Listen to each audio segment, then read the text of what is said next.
Hello everyone, my name is Chelsea. Welcome to my channel. So today I want to read some Let's Not Meet stories to you. I have, I think, 5 picked out, and I have not read them yet. So, hello cat. I haven't read them yet, so me reading them in this video is going to be the first time I've read them.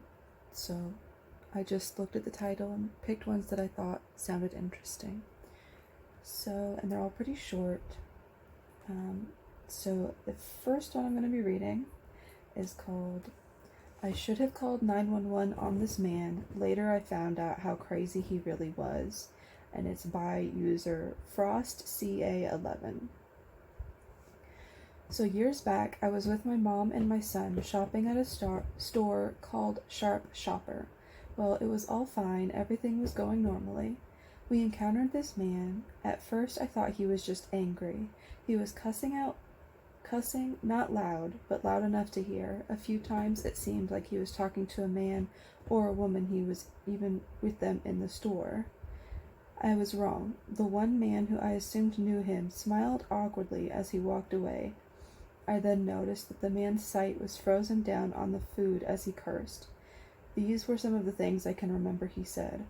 Get your ass back to Chicago. I killed a lot of you in the war. Then just some random curse words. Well, I could tell some people were nervous. It even grew quiet because of this man's rambling. I debated calling 911, however, I felt bad for him. I thought, he's just a sick dude, he wasn't harming anyone, but he was making people scared. A few years later, I'm on Facebook, and the same guy got arrested. He was at Target in the food court. A mother had walked to the drink station to get her kids a drink. When she walked back, she saw him sitting across from them at another table. At first it wasn't an issue, but because she was up and back a few, she was able to see he was touching himself under the table as he watched her kids eat. Just insane. Ooh. Yeah, like him saying I killed a lot of you in the war seems like he was dealing with some pretty bad like PTSD flashbacks, but then like him touching himself while looking at the kids, it's a little... Well, at least he got arrested before he hurt them. Hopefully he didn't hurt anyone else, but that's not good. Alright, so next we have What Did He Want by user Spicy Chicken Ramen. And they say they're not a native English speaker at the end, so there might be some errors, I'm not sure, but so it happened around 2017 to 2018. I was in 8th grade and quite tall for my age, about 5'9". A house was for sale in my neighborhood, and it was filled pretty quickly since I lived next to a school. Every day for a week I saw someone stand in front of the house, and I assumed it was just the new neighbor. But one day I got off the bus and started walking down the street. It was in winter in Canada, and there were tents where you put your car so it doesn't snow on it, and obviously you can't see behind it. So when I was walking next to the one of our new neighbor, he was hidden behind it and grabbed me by my arm and started trying to pull me inside. On quick reflexes, I hit him in the face with my keys, and he then let go of me. I got into my house as quickly as possible and called the police. He never got caught, and police patrolled my neighborhood for a week after that. Also, he wasn't even the new neighbor. So, to you, let's not meet again.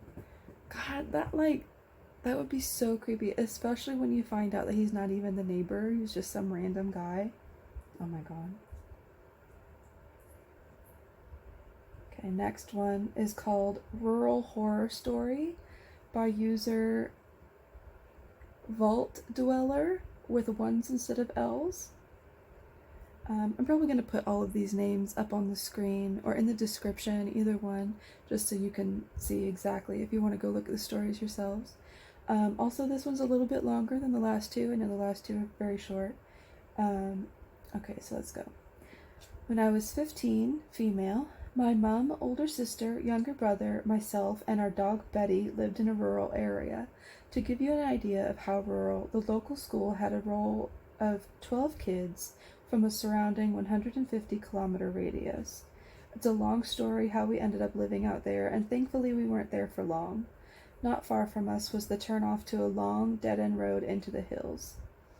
At the end of the road was the regional base for a notorious gang who held a lot of power in the area.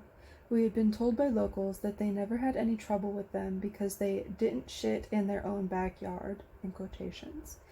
The night it happened, it was dark and it was snowing. I had changed for bed with my lights on and curtains open, never imagining that there would be anyone around to see me. I switched off the light, got into bed, and then it started. A deep, slow, raspy breathe in, a pause, then a deep, slow, raspy breathe out. I froze. Then little tap-tap noises and more breathing. God, it's freaking me out already. I thought it was coming from my bedroom cupboard, and I was completely paralyzed with fear. Betty started barking and growling from the lounge room, and at that point I screamed. Mum came running in, and I told her about the noises. She told me I was being ridiculous and that there was probably a possum outside because they make all kinds of strange noises. She said she would take Betty out and scare it away. 2 things to note before the next part. Firstly, Betty was a very gentle, medium-sized dog who was about as terrifying as her name. She barely barked, and before that night I had never heard her growl. Secondly, my mum never swears and normally finds it incredibly offensive. So I heard her put Betty on the lead and open the back door. Then I heard simultaneously Betty making the most aggressive noises I have ever heard from an animal, and my mum screaming, "Who the fuck are you? No, no!" A scuffle, then a loud slam. I ran into the corridor and could see my mum pale and terrified, and Betty with her teeth bared, snarling and trying to get a man on the other side of the glass door. A huge man, covered in blood with a disfigured face and a look in his eyes that was just, I'm trying to think of the right word. Evil is close. I guess you could just say that it was obvious he meant to harm us. He started lunging against the door, even though Betty was making it pretty damn clear he would have to get through her to get to us. I started screaming to call the police, which was ridiculous given our location. Mum passed Betty's lead to my sister and ran for the phone, screaming out, "I'm calling Jack, I'm calling Jack." Jack was the nearest farmer. Suddenly, the man just turned around and lopped off. Jack turned up an hour later. He had come across the man who was clearly on some sort of drugs, in retrospect, I'm guessing meth, and had crashed his car into the ditch by the turnoff. Because the guy was apparently affiliated with the gang, and Jack valued his life, he had to help the guy get his car out and send him on his merry way. We moved in with friends the next day and left the area within weeks. There are so many fortunate things about that night. Firstly, Betty for sure saved our lives. Mum is a small lady, and if Betty hadn't reacted the way she did, he would have gotten to our house right away. Secondly, he didn't keep trying to get in. It was a flimsy door, and I know dog attacks are nothing to sniff at, but the guy was bloody ginormous and probably in drug-induced psychosis, so I don't like to think about what would have happened if he got in. Thirdly, he either wasn't armed or somehow didn't think to use his weapon. And finally, if he had gone back to his car to get a weapon, Jack and his shotgun found him first. Edit. I didn't stop to ask him why his face was disfigured. It wasn't from the accident, obviously the blood was, though, or why he breathed like that. Mum thought maybe he had previously had a stroke, but I don't know.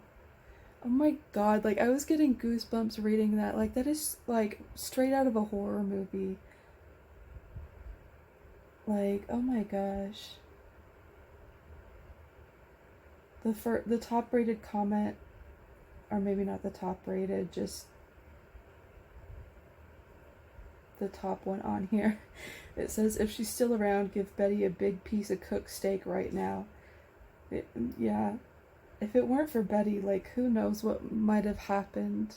Because even though, I mean, they said she wasn't a big dog, but, like, that may have been enough to keep him from coming inside the house.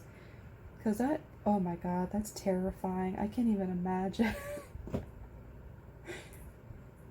Alright, the next one, another one about a dog, is called The Time My Dog Saved Me by Nomad underscore 9988. I was having lunch with a friend at our favorite restaurant. The restaurant's patio shared a border with a walking/bike path. Dogs were welcome on the patio, so my dog was with us. He's a very friendly dog and loved the attention from the wait staff and random people walking by. My friend had gone inside, and shortly after I noticed a man standing on the walking path, not looking in my direction, but also not moving. I didn't think much of it. About a minute later, he was doing the same thing, only slightly closer. This went on for about 3 to 4 minutes, with him acting like he didn't notice me, but moving closer and closer to where I was sitting. He was about 15 feet away when I got really nervous. Right about that time, my dog started barking like crazy at the guy, and the guy ran off in the direction that he came. I thought it was so odd that he kept inching closer to me, then ran when my dog barked. I have no idea what he had in mind, but the whole thing just really left me feeling uncomfortable. Yeah, that's weird. Like, it's not. Like, it could have been harmless. Like, he may have just been, a little out of it. But, I mean, you never know if he might have intended to grab this person or what. Like, imagine just, standing there and every time you look over, he's, a little bit closer. No. Alright, and the final one, yeah, this one's a little bit longer, so this will be the last one. So this one is called Don't Answer the Door If You Haven't Buzzed Anyone Into the Building by user Prickney. I, 21 female, moved to a new city last year for work, and I had a lot of trouble finding a decently affordable place to live, so at the time, I have now found an affordable house to rent. So at the time, I found a small apartment on the edge of a bad part of town, but it was affordable and newly renovated. Initially, when I moved in, I had no issues, but soon discovered that the couple upstairs were a little rough around the edges, always screaming at each other, throwing things, slamming doors 24/7. It made for a lot of sleepless nights. I've had upstairs neighbors like that. One thing I found out was the guy upstairs was a drug dealer.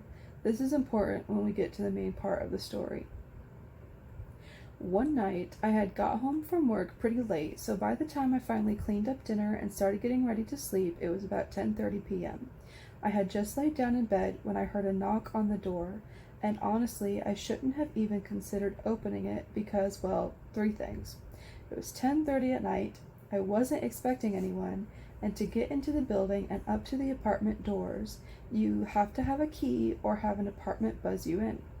Still, I made my way to the front door of the apartment, cracked it open, and found a man, probably in his late 20s, early 30s, wearing a black hoodie and jeans, rocking back and forth in my doorway. As soon as he saw the door open, he leaned right into it, trying to push his way into my apartment, repeating the same sentence over and over. I need to talk to Brad, let me in. Obviously, I don't want this guy in my apartment, so I'm trying to shove the door closed while telling the man that no Brad lives here, it's just me. This went on for what felt like forever, but probably only lasted 2 or 3 minutes. I mean, that's still a long time to go back and forth with this dude. Suddenly, he stood up straight and just walked away, nothing said. I was a little shaken, so I went into my room and just sat there for a while, wondering why the hell I would open the door in the first place to a random stranger. I ended up hearing a commotion from the lobby area and went down and saw how this guy got into the building. The glass front door was completely smashed in, which explains how he got into the building. Going back to the neighbor upstairs, so he was a drug dealer and this was someone who regularly bought off of him, coming into the building trying to find him for reasons I can only imagine were pretty sinister by the way he was trying to get into my apartment. So, random guy who smashed on the door and tried to find Brad in my apartment, we won't be meeting again. Yeah, that's scary. They said it only went on for 2 or 3 minutes, but That's a long time to be going back and forth with someone who's trying to push his way into your apartment looking for, I need to Brad, let me in. I need to Brad? Yeah, that's how you talk. But yeah, that's freaky. I think the freakiest one was definitely the rural horror story one. If it was real, because it sounded a little far fetched, but I mean, that kind of stuff does happen, so I mean, but yeah, that one gave me goosebumps. But yeah, these were all pretty good. Again, I'll either put the names on the screen or in the description, maybe both. We'll see. So you guys can go check them out if you want to read them. Otherwise, thank you for watching. If you enjoyed, please leave a like, leave a comment. If you have anything to say about these, or if you have any other stories you would like me to read. Yeah, that's about it. I hope you have a great day, and goodbye.